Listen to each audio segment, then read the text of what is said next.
নিজেকে বড় মনে করা এটা শয়তানের স্বভাব। কার স্বভাব? বিনয়ী হওয়া এটা নবীদের স্বভাব। আল্লাহ তাআলা ফেরেশতাদেরকে বলেছিলেন উসজুদু লি আদম, তোমরা আদমকে সিজদা দাও। ফাসাজাদাল মালাইকা কুল্লুহুম, সবাই সিজদা দিল ইল্লা ইবলিস, কে ছাড়া? ইবলিস ছাড়া। সে নিজেকে বড় মনে করেছে, শয়তান। কিভাবে? সে লজিক খাটাইলো আল্লাহর সাথে। সে লজিক দিয়ে আল্লাহর বলে, আল্লাহ ক্বালা আনা খায়রুম মিনহু, আল্লাহ আমি কেন সিজদা দেব? আমি তো আদমের চেয়ে শ্রেষ্ঠ, আমি বড়। আল্লাহ বলতেছে তুমি বড়? কেমনে বড়? শয়তান বলে খালাকতানি মিন নার, আপনি আমারে বানাইছেন কি দিয়ে? আগুন দিয়ে। ওয়া খালাকতাহু মিন তিন, আর আদমকে বানিয়েছেন মাটি দিয়ে। কি দিয়ে?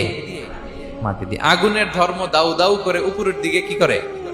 ওঠে, আর মাটি ঢিলা রেখে দিলে নিচে পড়ে যায়।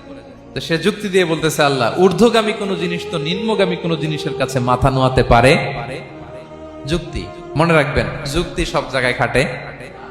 যুক্তি দিল আল্লাহ আমি শ্রেষ্ঠ, তাকে বানাইছেন মাটি দিয়ে, আমারে বানাইছেন আগুন দিয়ে, আমি কেন মাথা নত? আমি বড়। আমি বড় বলার সাথে সাথে দৃশ্যপট পাল্টাই গেল। আল্লাহ বলে বের হ, ফখরুজ, বের হ, তুমি অভিশপ্ত, তুমি লানত প্রাপ্ত, তোমার স্থান হবে জাহান্নাম।